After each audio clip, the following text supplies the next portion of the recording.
Oppenheimer presenta. Llega a usted por cortesía de SAP.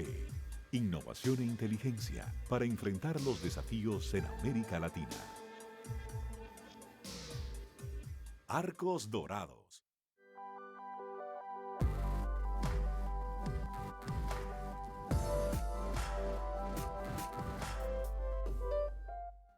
En Buenos Aires, Argentina, UADE. Una universidad con pasión por enseñar. UADE, una gran universidad.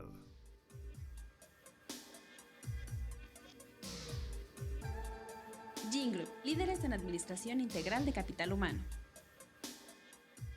¿Sabías que según un estudio de la Universidad de Oxford, casi la mitad de los trabajos actuales podrían dejar de existir en 10 años? La inteligencia artificial llegó para quedarse. ¿Cómo te va a afectar la automatización? ¿Cuáles son los trabajos del futuro? Andrés Oppenheimer te lo cuenta en su nuevo libro, Sálvese quien pueda. Y no te quedes atrás. Encuéntralo en librerías.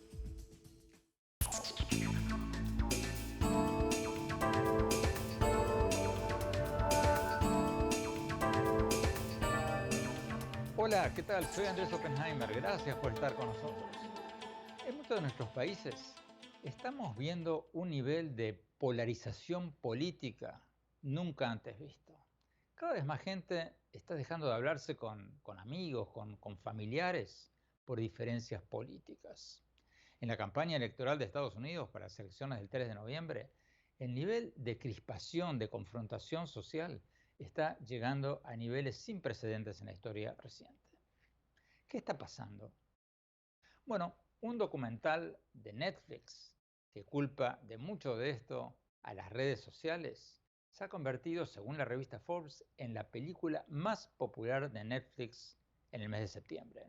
La película se llama El dilema de las redes sociales. Está siendo transmitida en 190 países y en 30 idiomas, según dicen sus promotores. Y el documental muestra a varios ex ejecutivos de Facebook, de Twitter, de Google y otras grandes compañías tecnológicas, algunos de los cuales se hicieron millonarios en estas empresas, pero ahora están preocupados por el impacto social negativo que han tenido las redes sociales, por ejemplo, en aumentar la polarización política, en aumentar la adicción tecnológica, las corrientes de noticias falsas y muchos otros problemas de nuestra sociedad. Hoy vamos a tener con nosotros en este programa al entrevistado estrella de este documental, Tristan Harris. Tristan Harris era un ejecutivo de Google en Silicon Valley que, se desilusionó con lo que estaba viendo y junto con otros ejecutivos de grandes empresas tecnológicas fundó el Centro para la Tecnología Humana. Y ahora, en este documental súper crítico de las redes sociales, se ha convertido en una estrella mundial del movimiento que quiere forzar cambios en la forma de actuar de las redes sociales. Una de las críticas que se le ha hecho a este documental es no haber invitado a representantes de Facebook, Twitter y otras grandes empresas tecnológicas que manejan redes sociales para que cuenten su lado de la historia. Nosotros los invitamos a voceros de Facebook, de Twitter, de Google al programa de hoy, pero no nos han respondido. Para ser justos, señalemos también que justo esta semana el Congreso de Estados Unidos dio a conocer un informe crítico de las presuntas prácticas monopólicas de varias de estas empresas. Y puede ser que los voceros de estas empresas, los ejecutivos, hayan estado demasiado ocupados con eso. Pero para escuchar los dos lados de la historia, vamos a ver ahora la entrevista que le hicimos a Tristan Harris. Y después les voy a leer las respuestas públicas que han dado Facebook y Twitter y otras empresas tecnológicas a estas acusaciones en su contra. Y al final del programa, mi opinión sobre quién está diciendo la verdad en esta controversia. Vamos directamente a la entrevista con Tristan Harris. Tristan, muchas gracias por estar con nosotros. Hablemos de la creciente polarización política que estamos viendo en todos lados. En la mayoría de nuestros países estamos viendo, como decíamos recién, niveles de confrontación como nunca antes. ¿Por qué culpas tú a las redes sociales de estar aumentando multiplicando esta polarización política. ¿Cuál es tu razonamiento? Bueno, sin importar qué servicio uses, Facebook, YouTube, Twitter, Instagram, TikTok, imagina que deslizas un dedo en la pantalla y la compañía decide lo que debería venir a continuación. Cada vez que mueves tu dedo, activas una gran supercomputadora que decide qué es lo que va a mostrarle a tu cerebro. Ahora, imagina que hay dos tipos diferentes de fuentes de noticias que pueden aparecer cuando mueves el dedo. La primera es información con la que estás de acuerdo y convalida lo que piensas, te reafirma en tus creencias y dice que tus contrarios se equivocan. Pero la otra fuente de noticias te muestra información que te contradice o que dice que quizás no tengas razón, que hay un mundo más amplio de lo que pensabas, un mundo que no está de acuerdo contigo. ¿Cuál de esos dos canales de noticias será más exitoso para un modelo comercial que busca mantener tu atención en la pantalla? El que reafirma tu visión de la realidad, el que dice que tienes la razón. Entonces, lo que eso significa es que estas compañías toman la realidad como una masa y la fracturan en 3.000 millones de pedazos, como la película El Show de Truman. 3.000 millones de mundos diferentes, individuales, de donde cada uno recibe su propia realidad. Y tenemos que darnos cuenta de que ya llevamos 10 años en este experimento psicológico masivo en el que hemos estado preprogramados cada uno para tener una visión cada vez más estrecha, que hace que cada uno de nosotros se sienta bien, pero a nivel colectivo nos hundamos cada vez más en el caos y el enfrentamiento social. A ver si entendí bien. Tú dices que de la misma manera en que cuando yo hago una búsqueda en Google para un viaje a Italia, por ejemplo, me bombardean con avisos, anuncios de hoteles, de líneas aéreas, de sitios de turismo en Italia, lo mismo pasa con las noticias. O sea, que el programa de computación de la red social se da cuenta que estoy interesado en Italia o por ejemplo, en el caso de la política, en una noticia que favorece a Trump y entonces me va a bombardear con sugerencias, con recomendaciones de otras noticias que favorecen a Trump o viceversa, si soy un crítico de Trump. O sea, ¿eso es lo que estás diciendo? Eso es exactamente lo que estoy diciendo. Y de hecho, en estas plataformas recordarás que a mano derecha te ponen un recuadro con sugerencias de personas a las que seguir. Si tú sigues gente a la que le gusta Trump, ¿crees que Twitter o Facebook te van a recomendar gente a la que le gusta Joe Biden? No, porque eso no es tan efectivo y no te hará pasar más tiempo frente a la pantalla de esa aplicación. Te recomendará seguir a más gente pro Trump. Y si comienzas a seguir a gente pro Biden, te va a recomendar a más gente pro Biden. El sistema nos hace ver una visión cada vez más estrecha de la realidad. Y así, todo se convierte en una carrera hacia el fondo de tu cerebro, a tu tronco encefálico, en busca de atención, porque para llamar la atención tenemos que activar nuestro cerebro de reptil, donde se encuentran nuestros miedos, nuestras emociones, porque las emociones negativas son más poderosas que las positivas. Y es por eso que nos odiamos. Es un mundo de negocios que se beneficia de dividirnos, como Moisés con las aguas, y nos separa en todas partes, en todos los países, todo a la vez, en visiones de la realidad más indignadas y más estrechas. ¿Cuál es la lógica comercial de eso? Porque yo pensaba que las redes sociales ganaban dinero según su cantidad de seguidores, pero tú estás diciendo de que las redes sociales no ganan dinero por la cantidad de seguidores que tienen, sino por el tiempo que pasan los seguidores que tienen frente a la pantalla. ¿Eso es lo que estás diciendo? Bueno, ya sabes, ¿cuánto has pagado tú por tu cuenta de WhatsApp, o tu cuenta de Facebook, o tu cuenta de Instagram recientemente? Nada. Nada, correcto. ¿Y cómo es que valen conjuntamente más de 500.000 millones de dólares? Valen lo que valen por lo que venden. ¿Y quiénes son sus clientes? En el documental El dilema de las redes sociales decimos que nosotros somos el producto y los anunciantes son los clientes. Nos están vendiendo a nosotros. Y mientras eso siga siendo así, valemos más en la medida en que seamos adictos, estemos ofendidos, polarizados, seamos narcisistas, busquemos atención y también en la medida en que estemos desinformados. Porque todo eso significa que el modelo de negocio de vender nuestra atención, de cautivar nuestras mentes con fines de lucro, es rentable. Y entonces, ya sabes, mientras eso sea cierto, nuestra sociedad se verá cada vez más como se ve en todas partes del mundo. llena de gente que busca llamar la atención, narcisistas, ansiosos, polarizados, enojados, desinformados. Para escuchar el otro lado de la historia, señalemos que Facebook ha calificado a este documental, llamado El Dilema de las Redes Sociales, de sensacionalista. En una respuesta pública al documental de Netflix, Facebook dice que está bien que discutamos sobre estos temas, sobre el impacto de las redes sociales, pero dice que este documental muestra una versión distorsionada de lo que son las redes sociales. Según Facebook, ellos dicen que los productores de la película no incluyeron la opinión de gente que está trabajando ahora en estas empresas de redes sociales, ni de gente que discrepa con lo que dicen los entrevistados en este documental, ni refleja los esfuerzos que están haciendo las redes sociales, las compañías de las redes sociales, para tratar de resolver los problemas que se les achacan. Específicamente sobre el tema de la polarización política, Facebook dijo que la polarización política ha existido siempre y que Facebook está tomando pasos para minimizar la difusión de contenidos que promueven el odio y la crispación social. Señalemos de parte nuestra que pocos días atrás Facebook anunció que va a eliminar, por ejemplo, de sus páginas los contenidos de QAnon, una de las redes, sitios de teorías conspirativas alocadas que intenta influenciar las elecciones del 3 de noviembre en Estados Unidos. Bueno, vamos a un corte rápido. Volvemos con Kristen Harris y el dilema de las redes sociales. No se vayan, ya volvemos.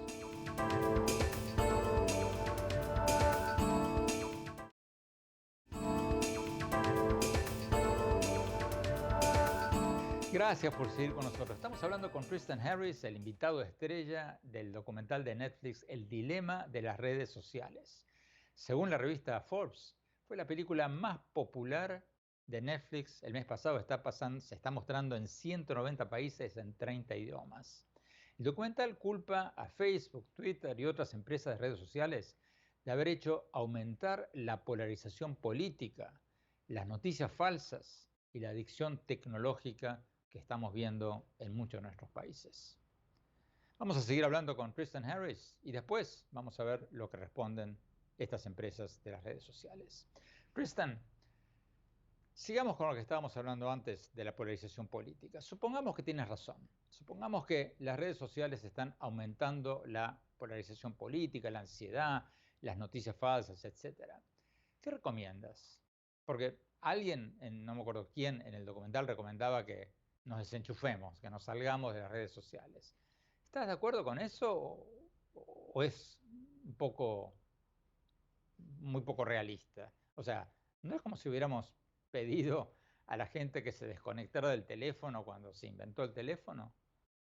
Sí, obviamente creo que hay mucha gente que vio ese documental que está diciendo, ¿sabes qué? Tal vez esto de las redes sociales no sea bueno para mí. Y creo que alrededor del 10% de las personas están eliminando algunas de sus cuentas y han dejado de usar las redes sociales. Pero ese no es el mensaje de la película. El mensaje de la película es que lo que es inhumano sobre estas plataformas es que nos vemos obligados a usar plataformas de las que dependemos para cosas de nuestra vida diaria que son tóxicas, tanto para nuestra salud mental como para la salud de nuestra democracia. Eso es lo inhumano. Es que no están diseñadas pensando en nuestros mejores intereses. Ahora, dicho eso, tenemos que cambiar el modelo de negocio. La razón por la que esta película es tan importante es que crea un despertar cultural en el que todos podemos tomar conciencia de lo que realmente nos está pasando. Estas empresas tecnológicas dicen que sus productos son un reflejo de la realidad, pero no son un espejo de la realidad, son más como un espejo distorsionado, que básicamente deforma la realidad. Nos muestra lo que nos hace enojar, nos muestra las cosas que hacen aumentar nuestra ansiedad o que hace querer llamar la atención de la gente, que nos hace ser narcisistas, porque esas cosas son mejores para mantener nuestra atención frente a la pantalla. Las empresas tecnológicas que manejan las redes sociales dicen que el documental es injusto, entre otras cosas porque no muestra la opinión, no invitaron a los representantes de Facebook, Twitter y otras redes sociales. ¿Qué respondes a esa crítica? Solo para aclarar algo, yo no soy uno de los realizadores del documental, yo solo soy un invitado a la película. Pero creo que lo interesante de la película es que incluye las voces de las personas que estaban allí cuando tomamos esas decisiones. Tim Kendall, quien trajo el modelo comercial de publicidad a Facebook, está en la película. Uno de los primeros ingenieros del sistema de recomendaciones de YouTube, Ghislaine Shaslow, está en la película. Es el que construyó el sistema de recomendaciones de Twitter, de Instagram, de YouTube. Fue uno de sus primeros empleados. Así que no puedes estar en desacuerdo con las personas que estaban allí. Y creo que eso es lo fundamental de esta película. No está inventando cosas. Estas son las personas reales que vieron y tomaron estas decisiones y dicen que estos son los problemas que ahora están causando estas redes sociales en la sociedad. Otra crítica que se le ha hecho o que hacen las compañías tecnológicas al documental es que no reconoce los esfuerzos que según ellos están haciendo estas empresas para tratar de resolver estos problemas. ¿Qué respondes a eso? He estado trabajando en estos temas durante unos 8 años y hemos tenido miles de conversaciones con personas de la industria tecnológica. De hecho, es parte de nuestro trabajo en el Centro para una Tecnología Humana activar a los tecnólogos dentro de las compañías. Y tenemos muy buenas relaciones con estas personas, por lo que hacemos una distinción entre las personas que están dentro de las empresas tratando de cambiar estas cosas desde adentro. Pero el modelo fundamental de negocios en la cima de la pirámide es el que hace que este cambio sea increíblemente difícil de realizar. ¿Cuánto ha cambiado Facebook su modelo de negocio de hacer que cualquier pieza de material lascivo se vuelva viral al instante? No pueden cambiar eso. Ese es el ADN de ellos como empresa. Señalemos que en su respuesta pública a este documental, Facebook dijo textualmente, leo, abro comillas, nosotros reducimos la cantidad de contenido que podría conducir a la polarización en nuestra plataforma, incluyendo links con titulares engañosos o desinformación. Hacemos nuestras investigaciones y financiamos directamente las de investigadores independientes para entender mejor cómo podrían contribuir nuestros productos a la polarización para poder continuar gerenciando esta responsabilidad. Cierro comillas. Twitter, a su vez, dice, abro comillas, estamos trabajando constantemente para mejorar la calidad del debate público, cierro comillas, y que Twitter, abro comillas de nuevo, ha demostrado repetidamente que su prioridad es más la salud de Twitter a largo plazo que las ganancias a corto plazo. Cierro comillas. Vamos a un corte rápido y seguimos hablando con Tristan Harris, el invitado estrella del documental de Netflix más visto en el mes de septiembre en el mundo, El dilema de las redes sociales. No se vayan, ya volvemos.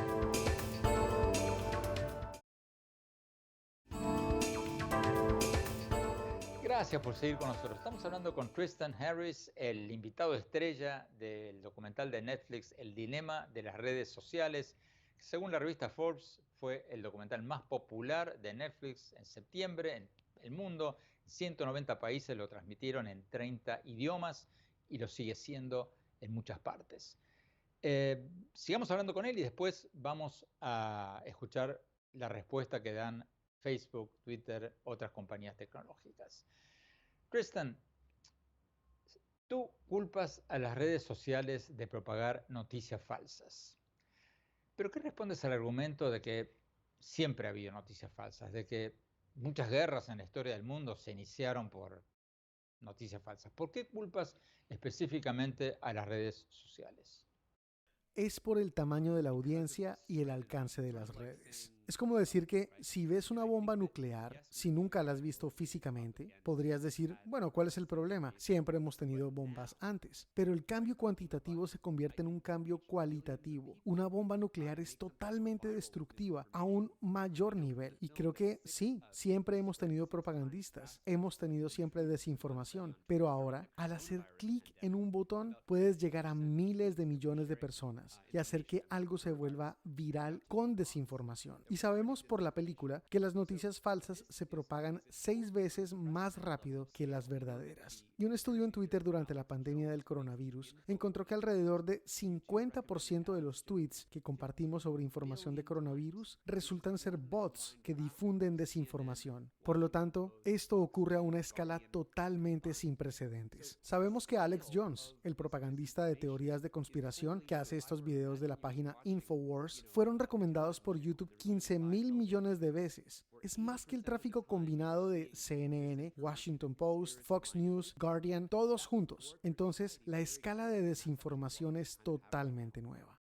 Pero para ser justos, hay que decir que Facebook y Twitter y otras empresas de redes sociales están tomando algunos pasos, por lo menos empezar a tomar algunos pasos para combatir las noticias falsas. O sea, hoy, estos días, Facebook quitó un post de Trump en el que falsamente sugería que el coronavirus es igual de mortífero o más que una gripe.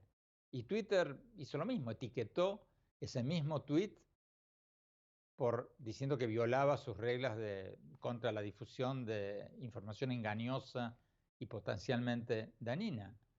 Claro, eso definitivamente es un progreso. El problema es que lo que están haciendo las empresas de redes sociales es castigar con un garrote esos mensajes. Cuando el público se enoja porque ya hay suficientes mentiras sobre ciertos temas de vida o muerte, como el coronavirus o el racismo en la sociedad, que termina llevando a la violencia física en las calles. Pero en realidad sabemos que 64% de la gente que entró en sitios de grupos extremistas en Facebook lo hizo por recomendación del propio sistema de Facebook. Entonces, no importan los pequeños intentos y los buenos cambios que están haciendo. Son mínimos. Es como una gota de agua en un océano de problemas y daños. Y así, el daño que causan es mucho mayor que los problemas que logran corregir. Y eso es solo después de que una presión pública mucho mayor les haya llevado a hacer esos cambios.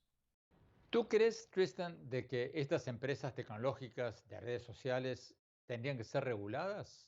Y si es así, ¿cómo? Sí, creo que la única forma en que podemos resolver estos problemas definitivamente es a través de alguna regulación gubernamental. Pero cuando digo eso, no me refiero a que el gobierno regule lo que podemos o no podemos decir. Creo que necesitamos que el gobierno regule los modelos de negocios para incentivar un tipo diferente de tecnología, que sea más humana y regenerativa, y nos aleje de esta fase de tecnología extractiva. Somos nosotros los que estamos siendo explotados y a quienes nos están despojando de nuestra atención para hacer dinero, para las empresas que son las más rentables de la historia. Y mientras ese modelo extractivo sea la base de su modelo de negocios, veremos los problemas de desinformación, de teorías conspirativas, de ansiedad para los niños, problemas de salud mental en los adolescentes. Y ahí es donde el gobierno puede intervenir. Como punto de partida podemos transparentar las cosas. Debería haber formas en que las empresas de tecnología informen a una junta de personas en lugar de una junta de directores, donde nosotros, el público como democracia, podamos decir qué tipo de redes sociales queremos, que no seamos nosotros el producto que se vende. Como le contábamos antes en el programa, invitamos a Facebook, a Twitter, a Google a participar en el programa, pero no nos han respondido. Y en aras de reflejar también lo que dicen estas empresas, señalemos que Facebook dijo en su respuesta pública a este documental, abro comillas, leo lo que dijo Facebook: combatimos las noticias falsas, la desinformación y los contenidos dañinos utilizando una red global de grupos verificadores de datos. Cierro comillas. Agrega el comunicado de Facebook que Facebook utiliza 70 grupos verificadores de datos en todo el mundo y que el contenido identificado como falso por los verificadores es etiquetado como tal y, abro comillas, la desinformación que tenga el potencial de contribuir a la violencia inminente, el daño físico y la supresión del voto es eliminada de inmediato. Hemos quitado, continúa diciendo Facebook, más de 22 millones de contenidos que incitan al odio en el segundo trimestre del 2020 y más del 94% de ellos, o sea, de estos contenidos, fueron quitados por nosotros antes que otros los reportaran. Sabemos que nuestros sistemas no son perfectos y que hay cosas que se nos escapan, pero no estamos sentados sin hacer nada, permitiendo que se difunda la desinformación y el discurso del odio en Facebook. Cierro comillas. Vamos a un corte rápido y seguimos hablando con Tristan Harris. No se vayan, ya volvemos.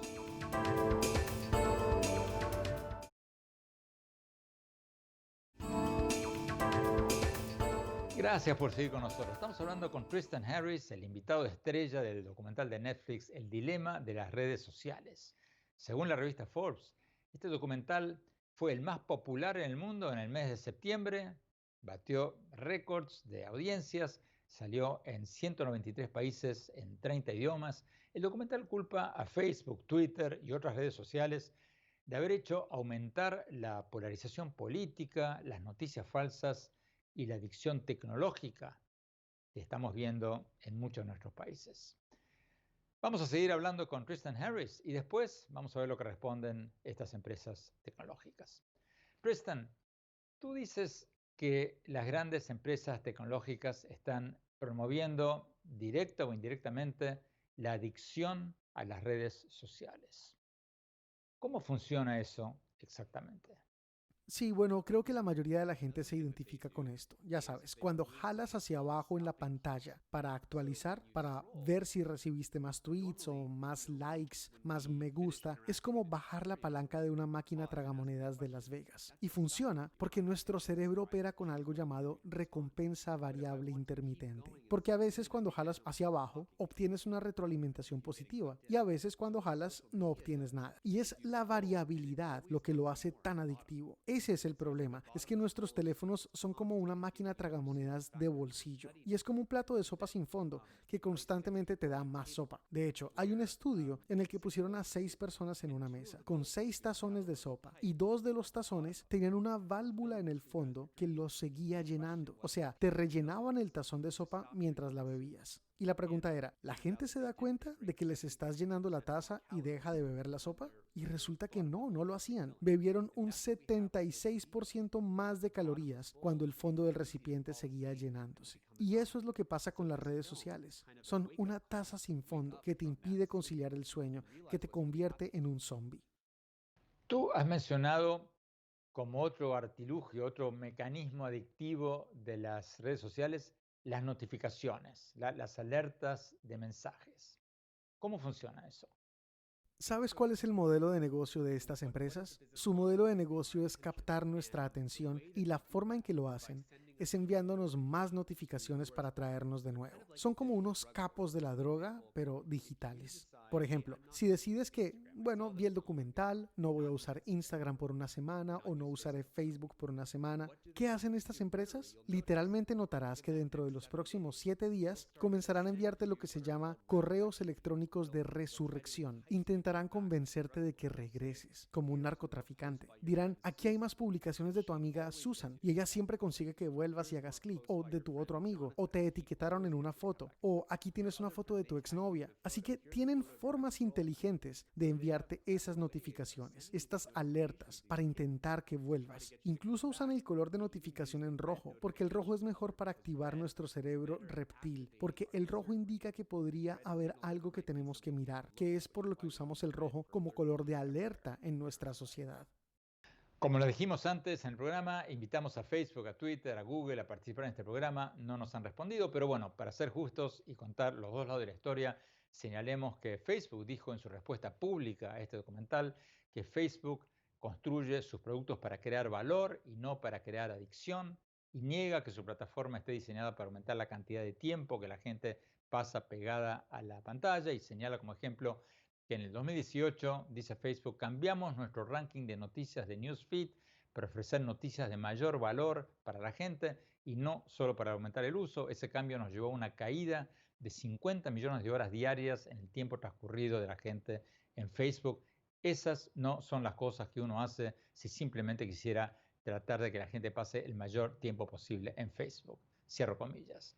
Y el comunicado de Facebook continúa diciendo, abro comillas, continuaremos innovando, inventando nuevas herramientas para ayudar a la gente a estar segura. Tenemos que hablar sobre el impacto de las redes sociales en nuestras vidas, pero el dilema de las redes sociales, o sea, el documental, sigue diciendo Facebook, entierra la sustancia del tema en el sensacionalismo. Cierro comillas. ¿Tenemos que ir a un corte? Cuando hablamos, seguimos hablando con Tristan Harris, la estrella de este documental. No se vayan, ya volvemos.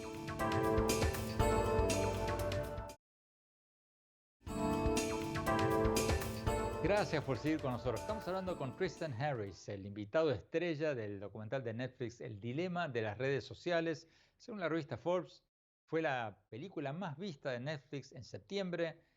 Salió en 193 países, en 30 idiomas. El documental culpa a Facebook, a Twitter, a las redes sociales en general, de haber hecho aumentar la polarización política en nuestros países, las noticias falsas y crear una mayor adicción tecnológica, fenómenos que estamos viendo prácticamente en todos nuestros países. Vamos a seguir hablando con Tristan Harris y después vamos a volver a escuchar lo que responden las empresas tecnológicas, las redes sociales, a sus acusaciones específicas. Kristen, tú dices que ahora estamos perdiendo estas batallas contra la polarización, contra las noticias falsas, contra la adicción tecnológica, pero ¿cómo ves el futuro? ¿Tú eres pesimista o optimista sobre el futuro de esto? Creo que todos deberíamos ver esto como una amenaza existencial para la sociedad, porque si estas plataformas tecnológicas nos vuelven locos y ya no podemos estar de acuerdo en una serie de datos comunes, entonces no podemos resolver ninguno de nuestros problemas. Nadie gana. No es que la izquierda gane o la derecha gane. Nadie gana. Entonces, lo que me hace optimista es que creo que esta película, que fue el primer documental en batir récords, fue número 1 en Netflix durante el mes de septiembre en todo el mundo, en 190 países y en 30 idiomas. Y si suficientes personas ven esta película y entienden lo que nos está pasando, que hemos sido bombardeados por un modelo de negocios, como en el bombardeo de Pearl Harbor en Estados Unidos, que ha habido una especie de ataque, pero no por un mal tipo o un mal actor o una sola empresa, sino por un modelo de negocios que se ha beneficiado de la división masiva de la sociedad. Si todos podemos ver eso y reconocer que eso es lo que está pasando, podemos exigir regulación y nuevas plataformas que no provoquen estos problemas. Y también podemos usar estas plataformas de una manera más humana y hacer que las tecnologías funcionen como un servicio, donde la humanidad somos los clientes y las personas a las que se sirve, y en que no somos el producto que se vende. Para ser justos y escuchar los dos lados de la historia, señalemos lo que dijo Facebook en su respuesta pública a este documental, específicamente sobre esta acusación de que Facebook vende nuestros datos a los anunciantes y de que si el producto, o sea, las redes sociales, es gratis, el producto somos nosotros, los usuarios. Facebook respondió, abro comillas, que Facebook es una plataforma que se financia con avisos, lo que significa que vender avisos nos permite ofrecer a todos la posibilidad de conectarse gratuitamente. Este modelo de negocios permite que pequeños empresarios y emprendedores crezcan y compitan con empresas más grandes, encontrando más fácilmente a nuevos clientes. Pero incluso cuando las empresas compran avisos en Facebook, ellas no saben quién eres tú. Nosotros les damos a los anunciantes información sobre el tipo de personas que ven sus avisos y cómo están funcionando sus avisos, pero no compartimos con ellos información que te identifica a ti, a menos que nos des permiso. Tú siempre puedes ir al cartel de intereses en tu lugar asignado a tu preferencia de avisos y borrarlos si así lo prefieres. Cierro comillas. Tenemos que ir a un corte. Cuando volvamos, mi opinión sobre toda esta controversia. No se vayan, ya volvemos.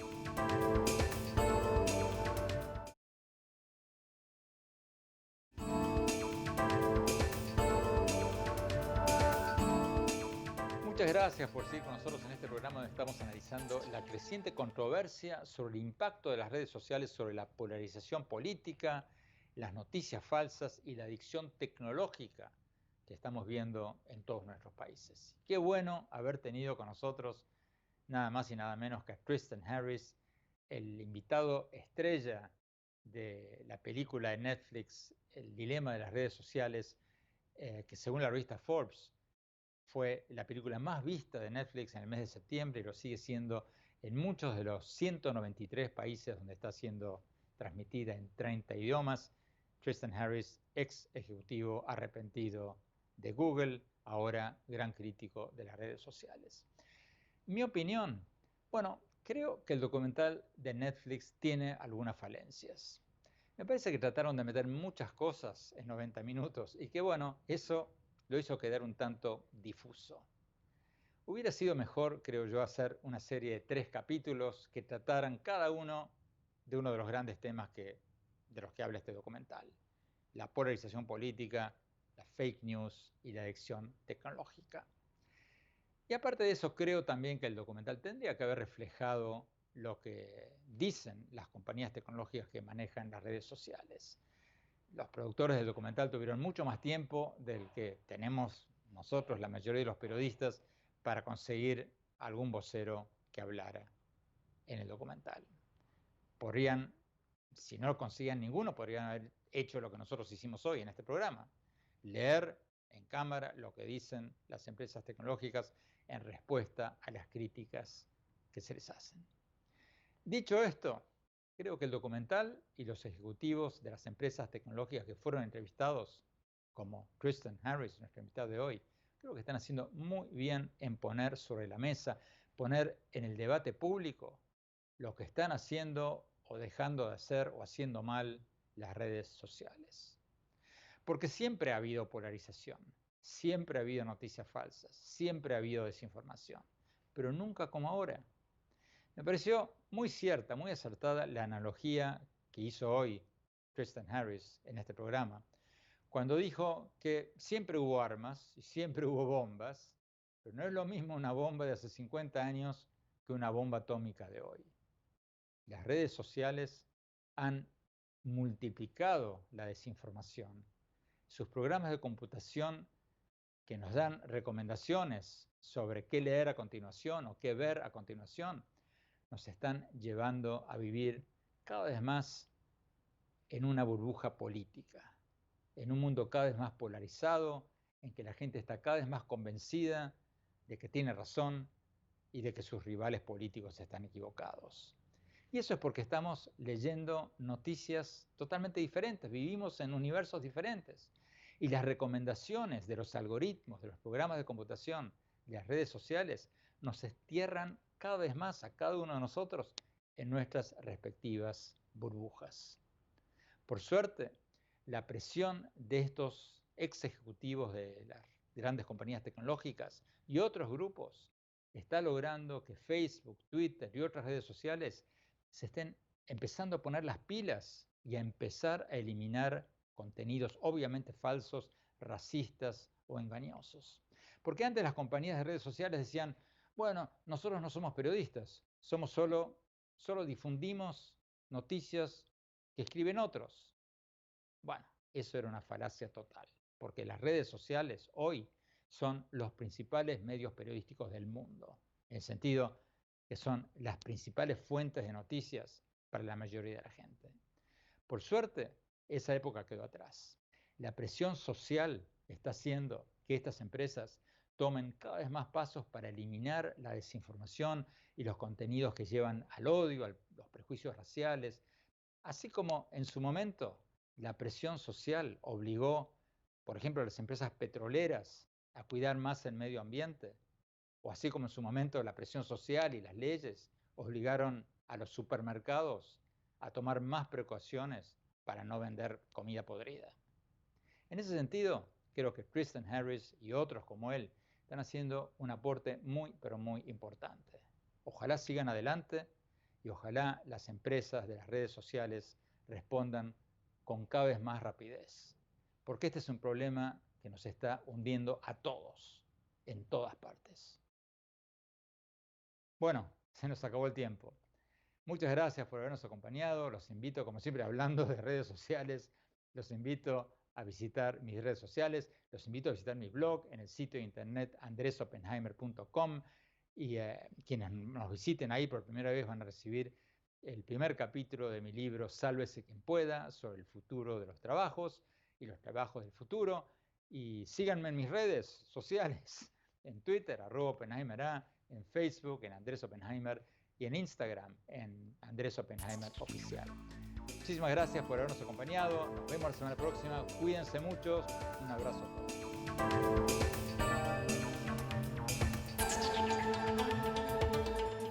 Oppenheimer presenta. Llega a usted por cortesía de SAP. Innovación e inteligencia para enfrentar los desafíos en América Latina. Arcos Dorados.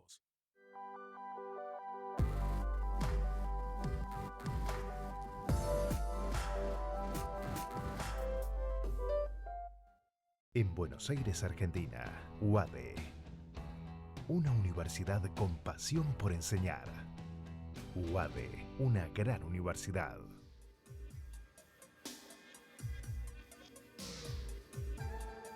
Gingroup, líderes en administración integral de capital humano.